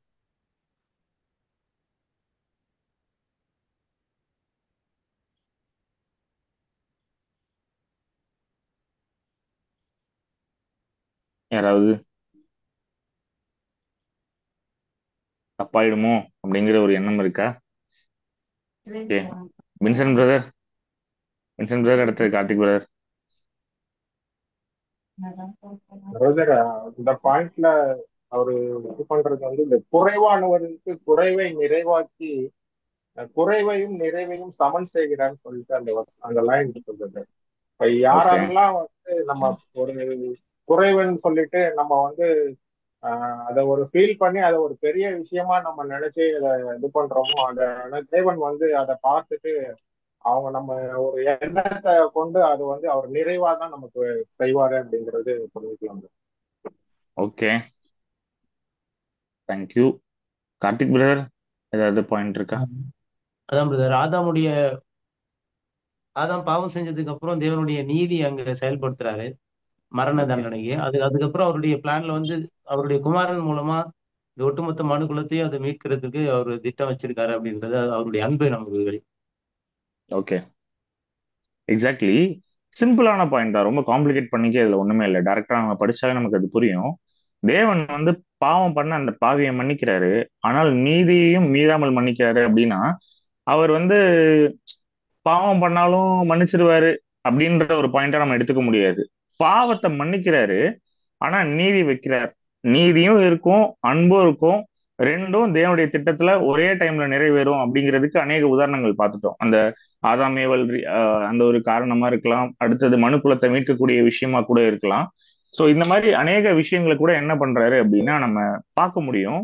தேவனுடைய திட்டமே வந்து ஞானத்துலதான் உருவாக்கப்பட்டது அப்படிங்கிறத நம்முடைய 7ஆம் தூதன் வந்து ரொம்ப அழகா சொல்லுவார். அதனால நான் கேள்விகளா வைக்காம ரொம்ப ஷார்ட்டா உங்ககிட்ட நான் சொல்றேன். என்னன்னா, தேவனுடைய திட்டத்துல ஏதோ ஒரு விஷயம் இருக்கு. நம்ம சில நேரம் சொல்லுவோம்ல, தேவனுடைய பிளான்ல எங்கேயாவது ஏதாவது மிஸ் ஆயிடுச்சுன்னா அப்படின்னு சொல்லுவோம்ல. அது அந்த அந்த வேர்டே நம்ம பயன்படுத்தவே முடியாது ஆக்சுவலி. ஏன்னா தேவனுடைய ஒட்டுமொத்த பிளானுமே, டிவைன் பிளானுமே அவருடைய ஞானத்துல உருவாக்கப்பட்ட ஒரு விஷயம். தேவன் ஏதோ ஒரு பிளான் போட்டுட்டு அது சரியா ஒர்க் அவுட் ஆகலைன்னா நம்ம பிளான் A, B, C வச்சிருப்போம்ல. அது மாதிரி தேவன் plan A, plan B, plan C எல்லாம் வச்சிருக்க மாட்டார். தேவன்கிட்ட ஒரே பிளான் தான் இருக்கு. அந்த ஒரே பிளானை எப்ப போட்டுட்டார் அப்படின்னா ஸ்டார்டிங்லயே போட்டுட்டார். அப்போ அவர் ஆரம்பத்துல இருந்தே எல்லாத்தையும் தெரியவாருன்னு சொல்றோம்ல. அவருக்கு பாஸ்ட் தெரியும், ப்ரெசன்ட் தெரியும், ஃபியூச்சர் தெரியும்னா என்ன மீன் பண்றோம்? அவருக்கு எல்லாமே தெரியும்னு. அப்ப ஃபியூச்சர் தெரியும் அப்படிங்கும் போது அவர் போட்ட பிளான் ஏதோ ஒன்று மிஸ் ஆகுமா அப்படின்னா மிஸ்ஸே ஆகாது. அதுல நமக்கு கிளியர் அண்டர்ஸ்டாண்டிங் வேணும். தேவனுடைய திட்டமே அவருடைய ஒட்டுமொத்த ஞானத்துல உருவானது அப்படிங்கும் பொழுது தேவன் வந்து பின்னாடி ஒரு பிரச்சனை வரும், அதுக்காக என்ன பண்ணலாம் அப்படின்லாம் யோசிக்க மாட்டாரு. நம்மள மாதிரி ஏதோ ஒரு பிளான் ரேண்டமா போட்டுட்டு அவர் பிளான் ரொம்ப பெர்ஃபெக்ட். அந்த பிளானுக்கு முன்னாடி என்ன பண்ணிடுவார் அப்படின்னா, இப்படி இந்த ஒரு விஷயம் நடக்கும்னா அந்த விஷயத்துக்கு பதில் எங்க வச்சிருப்பார் அப்படின்னா அவருடைய திட்டத்துல அழகா வச்சிருப்பார். இதை முன்கூட்டியே தேவன் வந்து என்ன பண்ணிருப்பார் அப்படின்னா கவனிச்சிருக்காருன்னு சொல்லி பார்க்கிறோம். அவருடைய திட்டத்திற்கு சரியான டைம் இருக்கு அப்படிங்கிற அவருடைய சக்தியில வல்லமையில மிகவும் பரிபூரணமானவர். அவருடைய பிளான்ல அவரால் அவருடைய வல்லமையை வச்சு இந்த பிளானை ரொம்ப அழகா எக்ஸிக்யூட் பண்ண முடியும். யாராலையும் அதை தடுக்க முடியாது. அதான் இந்த வசனங்கள்லாம் நம்ம பாக்குறோம். மல்கியா 3:6, நான் கர்த்தர், நான் மாறுவதில்லை அப்படின்னு சொல்லிட்டு கூட வரும் இந்த விஷயங்கள்லாம். ஏன் நம்ம கூட பார்த்தோம் இல்லையா, தேவன் ஒரு பிளான் போட்டார்னா எண்டு வரைக்கும் அந்த பிளான்ல வெற்றி தான். அதுல எந்த விஷயமுமே மாறவே மாறாது. அத 7ஆம் தூதன் ரொம்ப என்ன சொல்றாரு அப்படின்னா, அவருடைய திட்டத்திற்கு சரியான நேரம் உண்டு, ஒவ்வொரு கட்டமும் சரியான நேரத்தில் நகர்கிறது, எதுவும் வழி இழந்து போகவில்லை அப்படின்னு. அவர் ஏதோ ஒரு பிளான் போட்டாரு தேவன், ஆனா அது ஏதோ மிஸ் ஆயிடுச்சு, அது எப்படியோ கொஞ்சம் மேனேஜ் பண்ணிடலாம் அப்படிங்கிற மாதிரியான ஒரு கான்செப்டே கிடையாது அவருடைய பிளான்ல. அதே நேரத்துல தேவனுடைய நோக்கம் எப்பொழுதுமே நிறைவேறும் அப்படிங்கறது என்ன பண்ணிருப்பாரு அப்படின்னா பிரதர் இங்க சொல்லியிருப்பாரு. அண்ட் என்ன ஒரு அருமையான பாயிண்ட் சொல்லுவாரு ஃபைனலா அப்படின்னா, தேவனுடைய திட்டம் ஆரம்பத்தில் இருந்தே பரிபூர்ணமாக தான் இருந்தது அப்படின்னு சொல்லுவார். தேவனோட பிளான் என்னைக்குமே அவர் போட்டாரு, அந்த பிளான்ல மனுக்குள்ள ஏதோ மிஸ் ஆயிடுச்சு, மனுக்குள்ள கெட்டு போச்சு. அப்புறம் வேற வழியே இல்லை, என்ன பண்றதுன்னு தெரியல, குமாரன் அனுப்பிச்சிட்டாரு. குமாரன் அனுப்பிச்சு ஈடுபலி குமாரன் செலுத்திட்டாரு. இருந்தாலும் பாருங்க சபைக்கான ஒரு ஓட்டத்துல இன்ற வரைக்கும் உலகம் ஓடிட்டு இருக்கு. ஆனா அவரோட பிளான்ல ஏதோ மிஸ் ஆகிட்டே இருக்கு. அதனாலதான் சபை வகுப்பார் கூட இன்னும் ஃபைனலைஸ் ஆகல, இன்னும் கூட சபையினுடைய ஓட்டம் நிறைவு பெறல, இன்னும் 1,44,000 பேர் ஃபுல்ஃபில் ஆகல. அப்ப ஒரு என்னமோ தேவன் எதிர்பார்க்கிறாரு, ஆனா என்னமோ நடந்துட்டு இருக்கு அப்படிங்கிற மாதிரியான எண்ணம் என்ன இல்லை அப்படின்னா, அந்த மாதிரியான எண்ணம் நமக்கு இருக்கவே கூடாது அப்படிங்கறதான் இந்த ஒரு 3 வசனங்கள்ல கூட நம்ம பாக்குறோம். சோ இந்த 3 வசனமும் கூட எதை தான் சொல்லும் அப்படின்னா, தேவன் ஒருபோதும் மாறாதவர், அவர் அனைத்தையும் அறிவார், அவருடைய திட்டத்தில் தோல்வியே கிடையாது. அவர் அவருடைய நம்பிக்கையின் அடிப்படை அப்படின்னு பார்க்கும்பொழுது கூட ஆரம்பத்திலிருந்தே அவருக்கு எல்லாமே தெரியும். அவருடைய பிளான்ல எல்லாத்துக்குமே ஒரு டைம் இருக்கு அப்படின்னு. இப்ப எங்க தெரியுமா பிரச்சனை? தேவனுடைய வல்லமையும் ஞானமும் அவருடைய திட்டமும் ஏன் நமக்கு சில நேரங்கள் புரியறது இல்லை அப்படின்னா, இந்த டைம் லைன் தான் பிரச்சனை. இன்னைக்கு கூட நாம என்ன பாக்குறோம்? இன்னைக்கு கிறிஸ்தவ மண்டலத்துல உள்ள ஒரு புரிதல் இல்லாம ஒரு வகுப்பா இருந்தாலும், சத்தியம் படிக்கக்கூடிய நாம இன்னைக்கு அநேக ஆழமான சத்தியங்கள்ல மாற்று கருத்துக்களோட இருக்கும் இல்லைங்களா? என்னென்ன மாற்று கருத்துக்கள் இருக்கு? அவருடைய 2ஆம் வருகை, இயேசு கிறிஸ்துவனுடைய 2ஆம் வருகையை குறித்து பார்க்கும் பொழுது எவ்வளோ வசனம் படிக்கிறோம், எவ்வளோ விஷயங்கள் பேசுறோம். ஆனா இதுலயுமே இன்னும் ஸ்ட்ராங் ஆகாத சில வகுப்பாரை நம்மளால பார்க்க முடியுது நம்முடைய சமகாலத்துல இல்லைங்களா? எதனால அந்த மாதிரி? ஏன் அப்படி இருக்கு அப்படின்னு கேட்டீங்கன்னா, நாம நினைச்சிட்டு இருக்கோம் அவருடைய பிளான் ஏதோ மிஸ் ஆகுது போலன்னு. அப்படிலாம் இல்லை. தேவன் யாருக்கு வெளிப்படுத்தணுமோ வெளிப்படுத்துறாரு, அந்தந்த டைம்ல கரெக்டா வெளிப்படுத்துறாரு. அண்ட் அதே நேரத்துல சில நேரம் என்ன பார்ப்போம், நம்ம கூட நிறைய ஒரு விஷயம்லாம் பார்ப்போம்ல. இஸ்ரேல் பத்தி பார்க்கும் பொழுது எந்த சந்ததி இந்த நடக்கக்கூடிய விஷயத்த பார்க்குதோ அந்த சந்ததியினுடைய முடிவுக்கு முன்னாடியே அநேக விஷயங்கள் நிறைவேறும் அப்படின்னு சொல்லி கூட நம்ம பார்க்கிறோம். நம்மளால என்ன பிலீவ் பண்ண முடியல? இன்னும் எத்தனை நாள்ல இந்த ஒரு முடிவு சம்பவிக்க போகுது? எத்தனை நாள்ல சபையினுடைய ஓட்டம் முடிவடைய போகுது? எப்ப மகாபத்திரம் ஸ்டார்ட் ஆக போகுது? அதுக்குண்டான அறிகுறியே இல்லை பிரதர். தேவனுடைய திட்டம் எங்கேயாவது சொதப்புதா? எங்கேயாவது பிளான் மாறுதா அப்படின்னு கேட்டீங்கன்னா பதில் என்ன அதுக்கு அப்படின்னு சொல்லி பாத்தீங்கன்னா, எங்கேயுமே மாறாது. நம்ம தீர்க்க தரிசனத்தை பத்தியும் பார்த்திருக்கோம். தேவனுடைய அந்த என்டையர் பிளான்ல நம்மளால என்ன பண்ண முடியும் அப்படின்னா, வசனத்தை கொண்டு 7ஆம் தூதனுடைய அறிவுரைகள் கொண்டு நிறைய விஷயங்களை யூகிக்க முடியும், ப்ரிடிக்ட் பண்ண முடியும், ஈவன் தீர்மானமா சொல்ல முடியும், திட்டமா சில விஷயங்களை.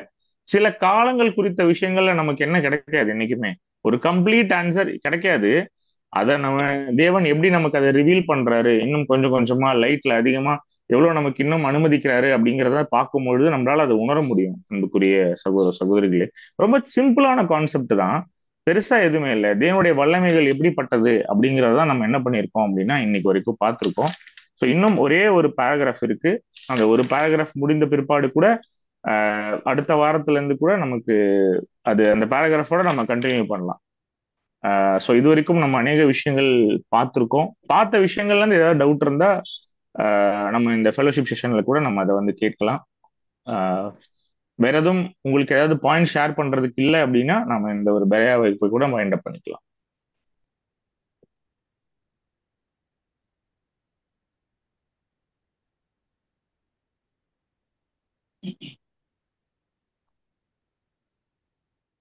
சரி, ஓகே பிரதர், நம்ம மைண்ட் அப் பண்ணிக்கலாம். Thank you brother.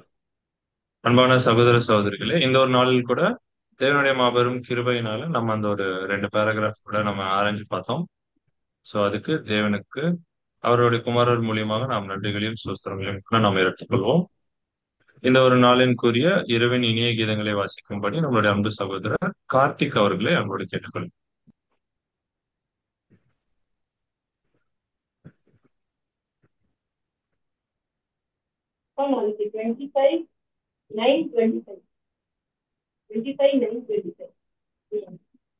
இந்த நாளுக்குரிய இரவின் இனிய கீதங்கள் வரும், 8ல வரும். போஸ்டா இருக்கிறவங்க கொஞ்சம் அவங்கள மியூட் பண்ணுங்க. சங்கீதம் 63ஆம் அதிகாரம் 5 முதல் 6 வசனங்கள். நிலத்தையும் கொழுப்பையும் உண்டது போல என் ஆத்துமா திருப்தியாகும், என் வாய் ஆனந்த களிப்புள்ள உதடுகளால் உம்மை போற்றும். என் படுக்கையின் மேல் நான் உம்மை நினைக்கும் போது ராசாமங்களில் உம்மை தியானிக்கிறேன். இதற்கான விளக்கம்: தியானிப்பதற்கு நேரம் இருக்குமானால் மெய்யாகவே பெரிய ஆசீர்வாதமாய் இருக்கும். ராஜாமங்களில் அவரை நினைத்து அவருடைய தயைக்கும் நன்மைகளுக்கும் நன்றியாக ஸ்தோத்திரங்களை ஆனந்த களிப்புள்ள உதடுகளால் போற்றுவது மிகுந்த ஆசீர்வாதமாய் இருக்கும். நீதி, நேர்மை, அன்பு, இரக்கம், ஞானம் இவையெல்லாம் உருவெடுத்தது போலவே இருப்பவர்தான் நமது தெய்வீக தகப்பன் என்று நினைத்து நாமும் இத்தகைய கொள்கைகளை உடையவர்களாக இருக்க வேண்டும் என்ற எண்ணம் உண்டாக வேண்டும். பெருந்தன்மையான குணங்களை எவ்வளவாய் விரும்புகிறோமோ அவ்வளவாய் அவைகளை கடைபிடிக்க விரும்புவோம். தேவனுடைய வல்லமையான கிரியைகளையும் நம்மீது கொண்ட இரக்கத்தையும் நாம் எவ்வளவாய் பார்க்கிறோமோ அவ்வளவாய் நம்முடைய உதடுகளும் அவரை போற்றும். ஆமென். Thank you brother. இந்த ஒரு பெரிய டிஸ்கஷனுக்கு முடிவாக நம் மத்தியில் இருக்கும் அன்பு சகோதரர் ஜோஷுவா அவர்களை முடிவு ஜெபம் செய்யும்படி அன்போடு கேட்டுக்கொள்ளும். பிரதர் கேக்குதா? கேக்குது பிரதர். ஜெபம் செய்வோம்.